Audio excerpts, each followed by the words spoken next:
Comment concevoir un musée sur la résistance et la déportation? Comment parler de manière juste d'événements aussi complexes et aussi terribles?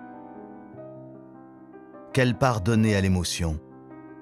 Et surtout, comment traduire ces enjeux en un parcours muséographique fait d'objets et de documents, d'images et de textes, de couleurs et d'ambiance? Ces réflexions ont été au cœur de la conception du musée de la Résistance et de la Déportation à la citadelle de Besançon. Ouvert en 1982, c'était l'un des premiers grands musées en France à traiter le sujet en profondeur. Le parcours qu'il proposait aux visiteurs était novateur, une immersion dans l'histoire qui tranchait radicalement avec la muséographie classique de l'époque. 35 ans plus tard, il reste un exemple exceptionnel d'un travail pionnier à une époque où tout était à inventer.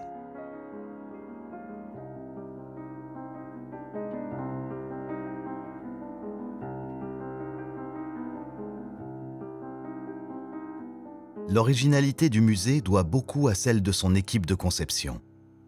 Alors là, il y a vraiment un alignement des astres très très surprenant et des personnalités dont on peut dire qu'elles étaient faites pour être complémentaires. Il y a d'abord Denise Lorach, déportée à Bergen-Belsen en 1944 avec son fils âgé de 4 ans. C'est une femme de caractère, dotée d'une capacité de persuasion formidable, une combattante qui ne cède jamais. C'est elle qui est à l'origine du musée. La personnalité de Denise est telle, son sens de l'initiative au départ, sa volonté farouche de voir le musée arriver à son terme est telle que le musée est totalement sa création. C'est sa création parce qu'elle a voulu qu'il existe, c'est sa création parce qu'elle s'est battue tout du long pour qu'il soit ce qu'il a été. Alors bon, il fallait une équipe, mais en même temps, la chance voulait que Denise Lorach savait faire confiance. Quand Denise a confié le travail d'historien sur le projet à François Marcot, il était jeune professeur agrégé d'histoire. Son père, Jean Marcot, était un résistant très respecté dans la région. Les associations d'anciens résistants ont fait confiance à son fils pour la conception du musée. Le troisième membre de l'équipe était Guy Langlois, un peintre qui travaillait comme scénographe à l'Institut national de la recherche pédagogique. Guy Langlois avait ceci d'extraordinaire, c'est qu'il avait une vraie expérience de ce que pouvait être, j'allais dire, une mise en scène, et que cette mise en scène soit au service d'une pédagogie donnée, et qu'il y ait un savoir à faire passer. Voilà. Il fallait pouvoir combiner savoir et émotion. L'équipe a travaillé ensemble pendant plus de 10 ans, d'abord sur une version modeste du musée avec 6 salles d'exposition, et ensuite sur le musée actuel. Derrière le projet, il y a aussi un quatrième personnage, le grand historien Henri Michel. Il n'est pas intervenu directement dans la conception du musée, mais c'est sa vision de ce qu'il appelait un musée idéal qui a inspiré l'équipe. Ce serait un musée d'histoire, un musée qui combine pédagogie et art, un musée où le témoignage sur le passé serait aussi une mise en garde pour l'avenir.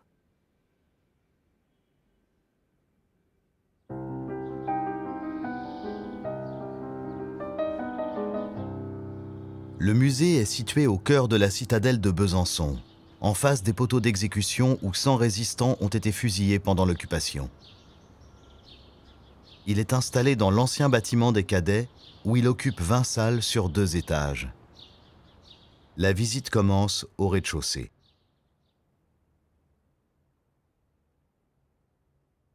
La première salle interpelle le visiteur avec 2 citations.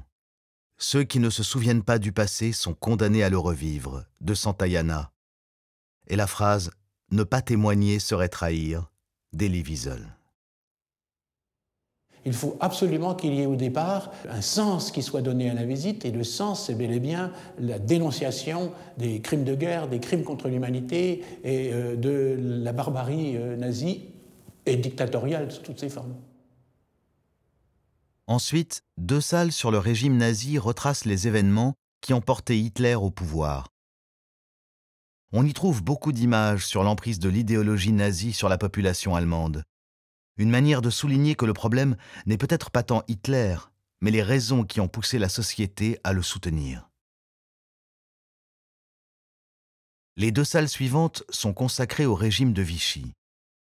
D'abord, la défaite, avec Hitler qui danse sur un pays divisé. L'occupation, le culte du maréchal et la vie au quotidien. Ensuite, la collaboration, la poignée de main entre Pétain et Hitler à Montoire et ses conséquences.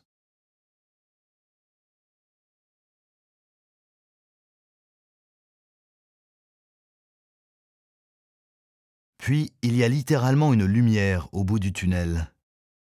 La résistance commence avec le général de Gaulle et l'appel du 18 juin. On suit la mise en place des forces françaises libres et les premières années de la guerre.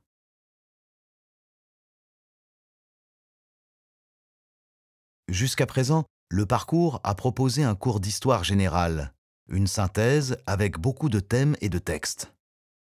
Dans les 4 salles suivantes, dédiées à la résistance en France, l'ambiance change. Le contenu, comme la scénographie, deviennent moins denses. L'histoire locale est plus présente.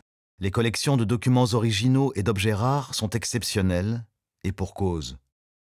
Ce sont dans ces salles que les associations d'anciens résistants en Franche-Comté ont pu s'investir. Alors le musée s'est construit avec les associations, et pour tous, c'était leur musée. Et chacun voulait y voir ses archives, voulait y voir ses objets, voulait y voir son parcours, voulait y voir son combat.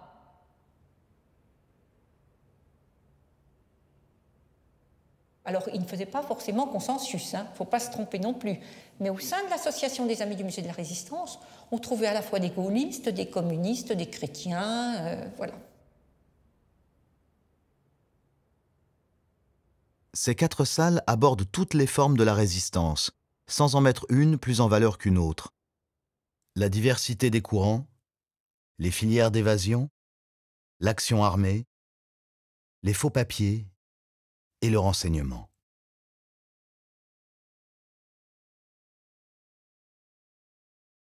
On termine avec le maquis, une salle plus dure que les précédentes, où la violence des photos donne un avant-goût de ce qui va suivre.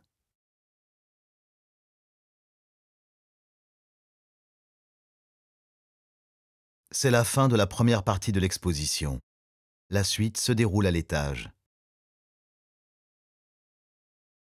Cette deuxième partie commence par 2 salles sur la répression de la résistance par les Allemands. Il y a d'abord les exécutions, une pièce sans texte d'explication.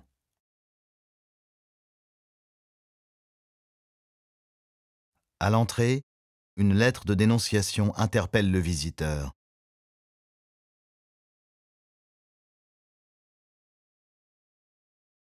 Ensuite, l'internement, avec des moulages des murs des cellules de la Gestapo à Besançon, couverts des graffitis des détenus, et une porte de la prison de Dole.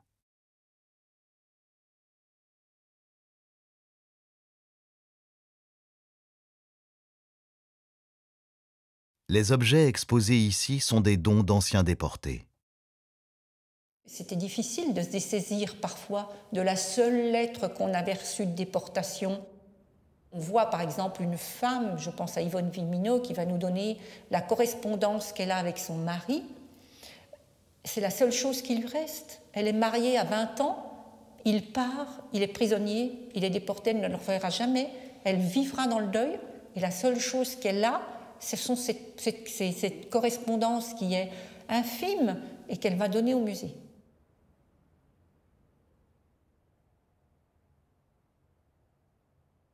Les salles sur la déportation commencent par les trains vers les camps de concentration. La scénographie fait ressentir l'angoisse du trajet, les wagons, les rails, la descente sur les quais.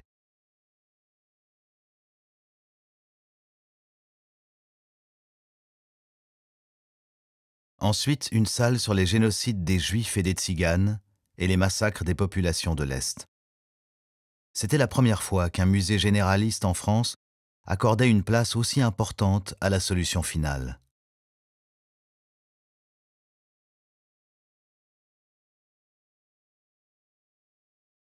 Les objets exposés viennent d'Auschwitz.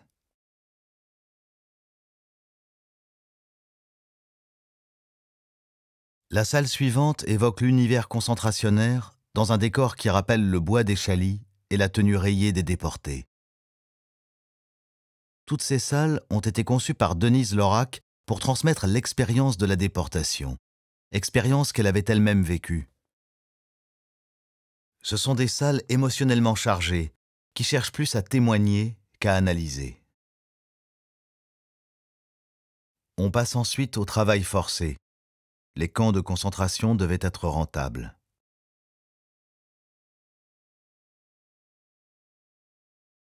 Là encore, il y a cette volonté de transmettre l'expérience des camps au quotidien, notamment à travers les dessins faits par les déportés eux-mêmes.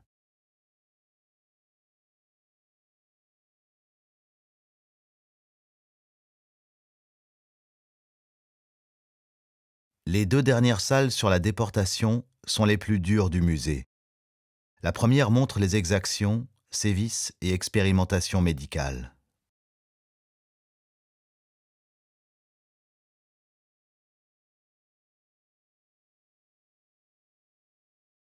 Face à ce contexte déshumanisant, les petits objets du quotidien que les déportés ont réussi à conserver ou à fabriquer eux-mêmes sont autant de gestes de résistance.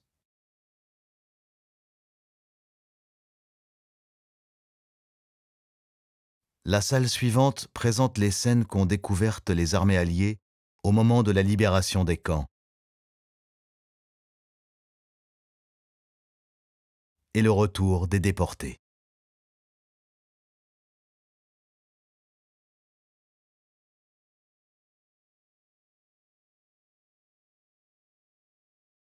L'avant-dernière salle du parcours évoque les mouvements de résistance qui ont eu lieu dans d'autres pays, partout en Europe.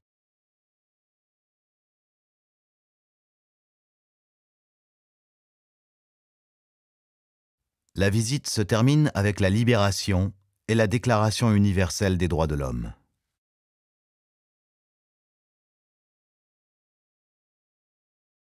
Il reste un dernier niveau. Au deuxième étage se trouvent deux salles où est exposée une partie des originaux des dessins faits par les déportés.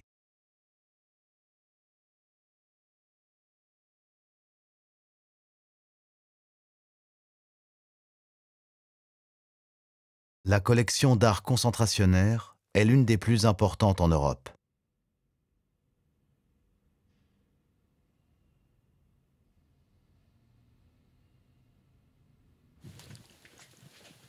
Le reste de l'étage est occupé d'un côté par les archives du musée et de l'autre par un centre de documentation.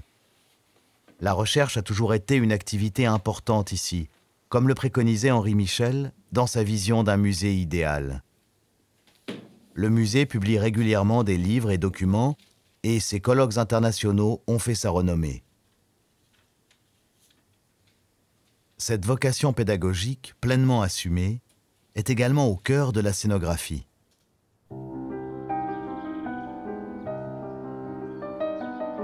Comment donner une leçon d'histoire à partir d'une exposition? Comment mettre en scène les informations de manière à ce que la forme et l'impact visuel aident à comprendre le sens? Ces questions étaient au cœur de la collaboration entre François Marcot, l'historien, et le scénographe Guy Langlois. C'est lui qui m'a dit « Il faut que le scénographe pense aussi en termes d'histoire, mais il faut que l'historien, et si possible depuis le début, pense aussi en termes de scénographie. C'est à toi à dire ce qui est important. Essaye de me donner des idées ou des projets ou des mots, ce que tu veux, des dessins, j'ai envie des dessins, sur ce que tu attends en termes muséographiques de ta vision historique. » Un bon exemple de ces échanges entre les deux hommes est la salle sur Vichy et la collaboration. Voici l'une des premières idées pour la salle.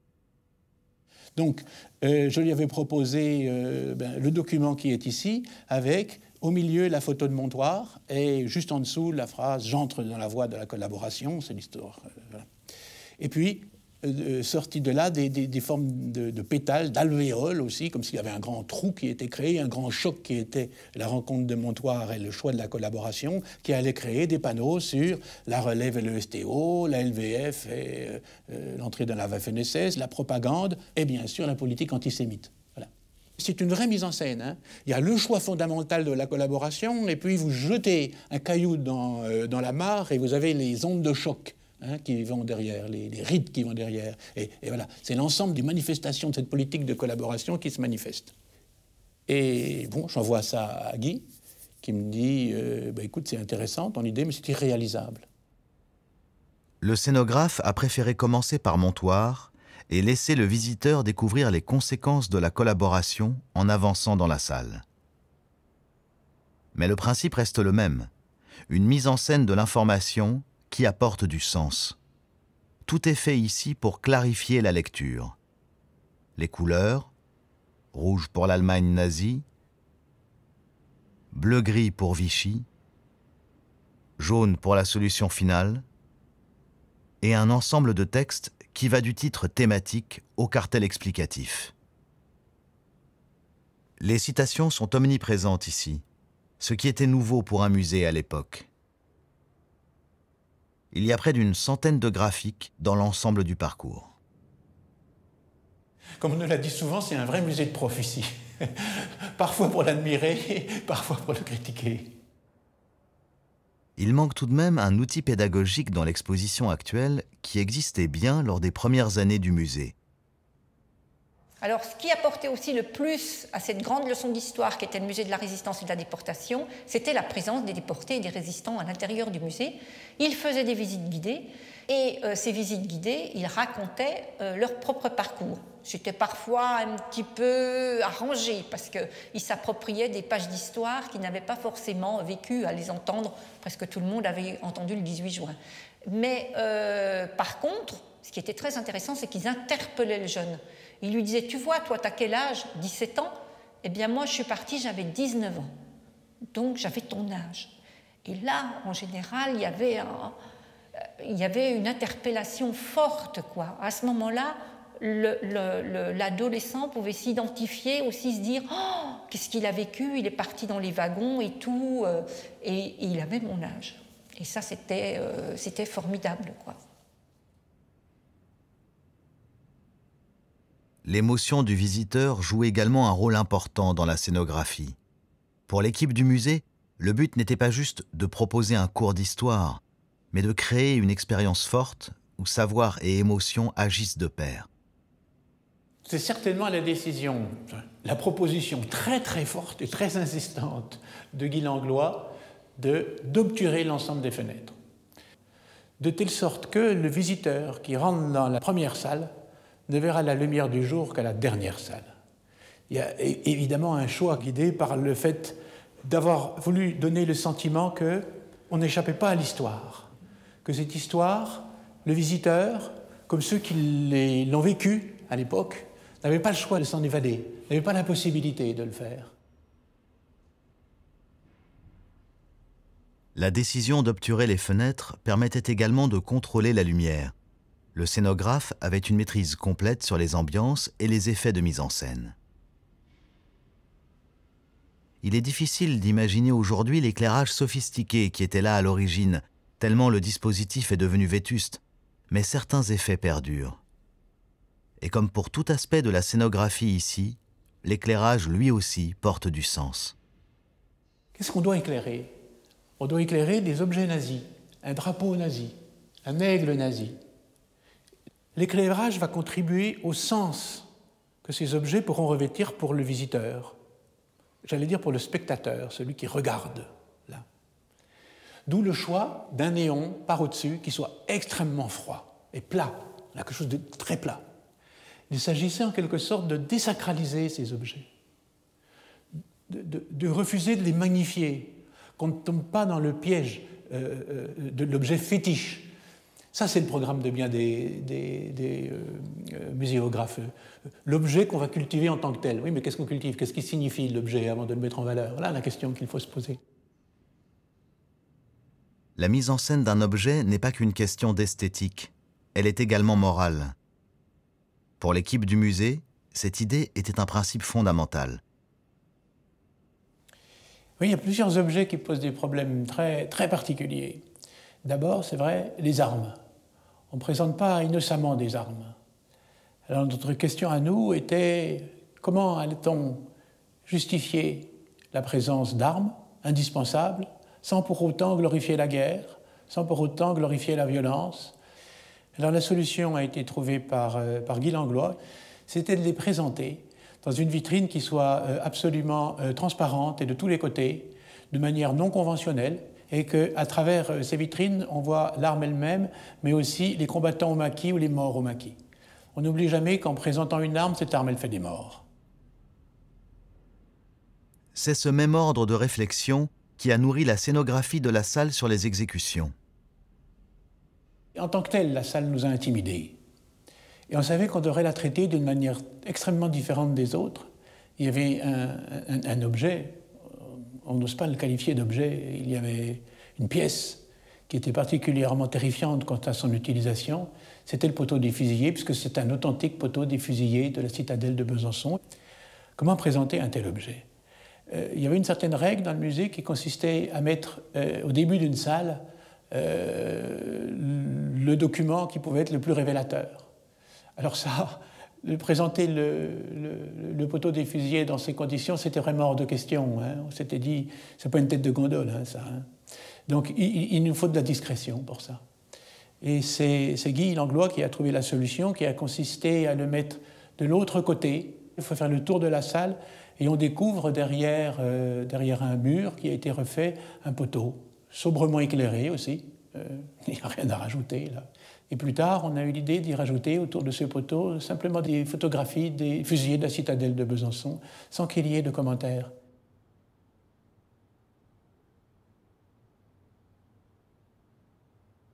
Dans les salles sur la déportation, cet équilibre entre émotions, propos et éthique devient particulièrement complexe. L'enjeu scénographique ici est un peu à part, parce que pour les déportés eux-mêmes, il était souvent difficile, voire impossible, de raconter ce qu'ils avaient vécu.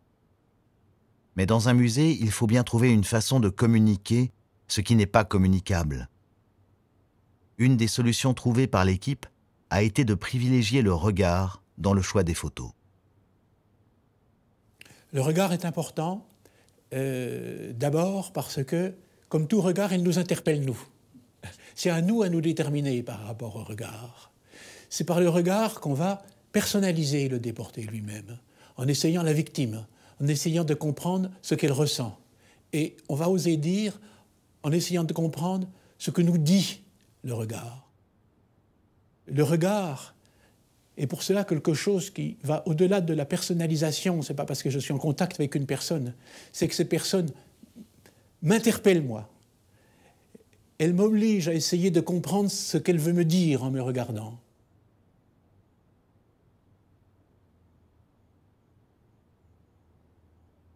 La plupart des photos sont celles prises par les troupes alliées lors de la libération des camps. Mais il n'y a quasiment aucune photo sur la réalité de la vie concentrationnaire pendant la guerre.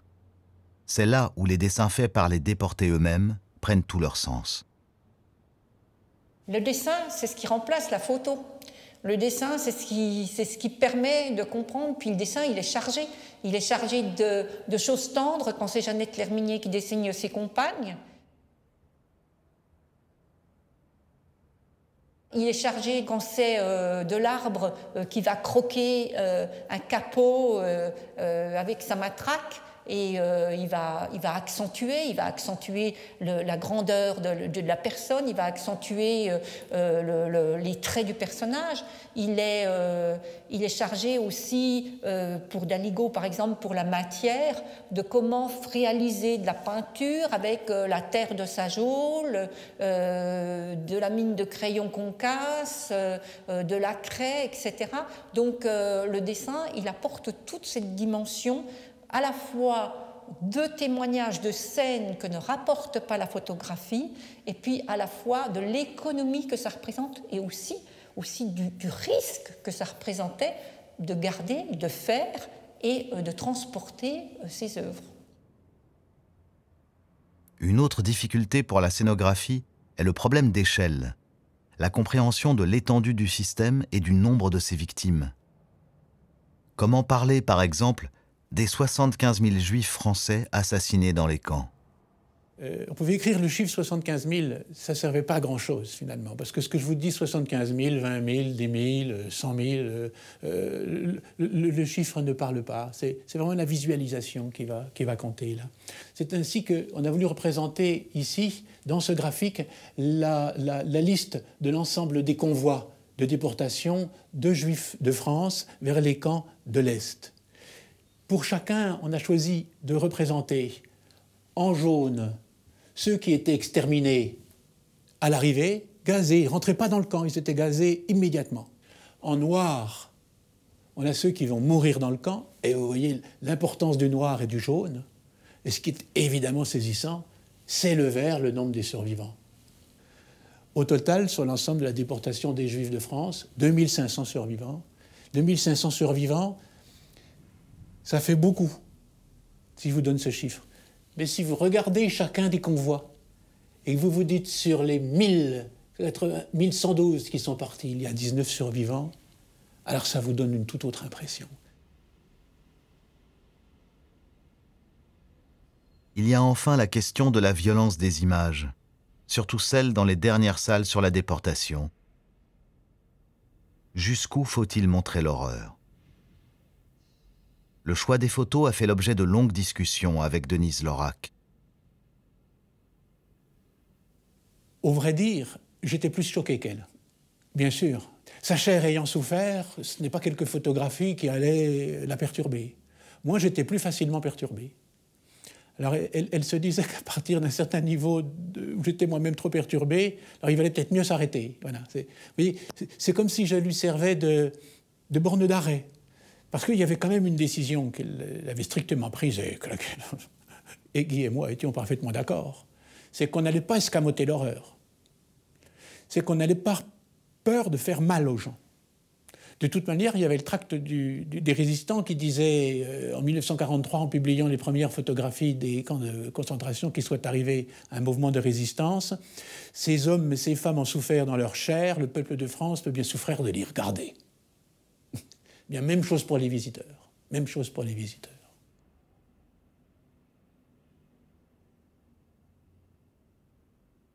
On sort enfin vers la libération et l'espoir. Mais il reste l'avant-dernière salle qui présente les mouvements de résistance en Europe. Après le choc des salles sur la déportation, celle-ci paraît presque une anomalie, un retour aux cours d'histoire déjà vus au premier étage, mais qui désormais n'ont plus leur place. Peu de visiteurs s'attardent dans cette pièce, mais l'équipe du musée savait que ce serait le cas. Pour eux, la présence de la salle était plus importante que son contenu. Il fallait que le visiteur constate, même rapidement, que la résistance n'était pas une affaire franco-française. La libération devient alors, elle aussi, une libération collective, universelle.